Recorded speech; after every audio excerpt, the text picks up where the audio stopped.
عید کے دن کپڑا پہنتے ہیں تو اللہ کے لیے، خوش رہتے ہیں تو اللہ کے لیے، اور جو کام اللہ کے لیے کیا گیا ہو اس کا ثواب بھی ملتا ہے۔ اس رات رقیہ عشاء کی نماز کے بعد تراویح کو مس کر رہی تھی۔ اسے پچھلی عید کی بات یاد آ گئی کہ پچھلی عید میں میرے پاس پہننے کو کپڑا تھا، میں نے مہندی بھی لگائی تھی، پھر بھی اس عید میں مجھے سکون نہیں ملا، مانو جیسا کہ میرے چہرے کا گلو ہی ختم ہو گیا ہو۔ اس سے خود سے بولا، کیا یہ عید بھی میری ایسی ہی گزرے گی؟ وہ یہ سوچ ہی رہی ہوتی ہے کہ اتنے میں اس کی کزن سسٹر اس سے اتنے ڈیپ تھاٹس میں جانے کی وجہ پوچھتی ہے۔ رقیہ سب بتا دیتی ہے۔ اس کی کزن کہتی ہے، برا مت ماننا، بٹ میں نے تمہیں پچھلی عید کچھ مسٹیکس میں انوالو پائی ہوں، اور شاید اسی ہی وجہ سے تمہارے چہرے کا گلو اور دل کا سکون ختم ہو گیا تھا۔ وہ بولی، میں تمہیں کچھ اور ایسے بھی مسٹیکس بتاؤں گی جو عید کے دن کا گلو اور دل کا سکون چھین لیتے ہیں۔ عید کا دن خوشی بانٹنے کا ہوتا ہے۔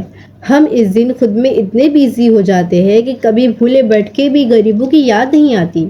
اگر ہمیں اللہ تعالیٰ نے اتنا دیا ہے تو ہمارا حق ہے کہ ہم ان کے بندوں کو دیں۔ ہمارے پاس پہننے کو کپڑا ہوتا ہے، کھانے کو ڈشز ہوتی ہے، بٹ کیا پتا ان کے پاس پہننے کو کپڑا نہ ہو یا کھانے کو اچھا کھانا نہ ہو، تو اسی لیے عید میں ان کے چہرے پر مسکان لانے کی وجہ بنے۔ آپ صلی اللہ علیہ وسلم نے فرمایا، اللہ اپنے بندے کی مدد کرتا رہتا ہے جب تک بندہ اپنے بھائی کی مدد کرتا رہتا ہے۔ بہت سی لڑکیاں عید میں تھکن کی وجہ سے یا کچھ لوگ لیزینس اور کچھ لوگ میک اپ کی وجہ سے نماز قضا کر دیتے ہیں۔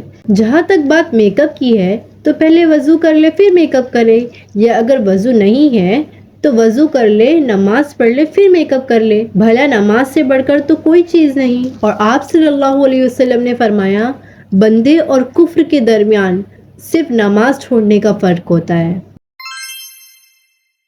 عید کے دن بھی رشتہ داروں سے بات نہ کرنا یا ان کے لیے دل میں جلن، بغض یا کینہ رکھنا، یہ بری عادت ہے، اور عید کا دن تو ویسے بھی بہت اسپیشل ہوتا ہے، تو اللہ کے لیے اس عید میں اپنے رشتہ داروں سے تعلق بنائیں، کیونکہ آپ صلی اللہ علیہ وسلم نے فرمایا، قطع رحمی کرنے والا یعنی جو رشتہ داری توڑنے والا ہو جنت میں داخل نہیں ہوگا۔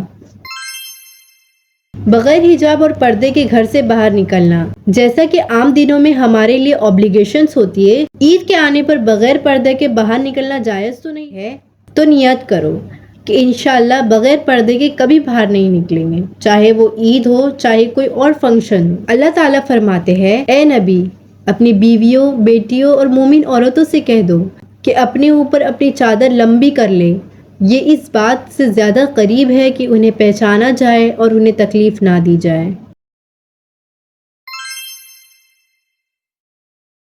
اگر لباس کا مقصد صرف لوگوں کو امپریس کرنا ہے تو یاد رکھیں، یہ ریا ہے۔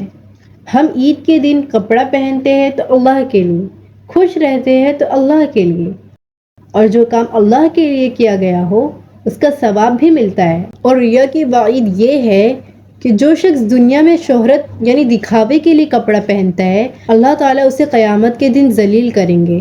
رقیہ کہتی ہے، ہاں میں کچھ غلطیاں ان میں سے کرتی تھی، مگر اب انشاءاللہ ان عادتوں کو چھوڑ دوں گی، اور شاید اسی وجہ سے میرے چہرے کا نور اور دل کا سکون ختم ہو گیا تھا۔ اور جو شخص اللہ کی نافرمانی کرے گا وہ بظاہر خوش تو نظر آ جائے مگر اندر سے ہمیشہ الجھا، بے سکون اور خود کو غمگین ہی پائے گا۔ اس کی کزن سسٹر کہتی ہے، Your true beauty isn't what you wear, it's what comes from within. A pure heart always glow brighter. Stay blessed, stay glowed, stay connected to Allah.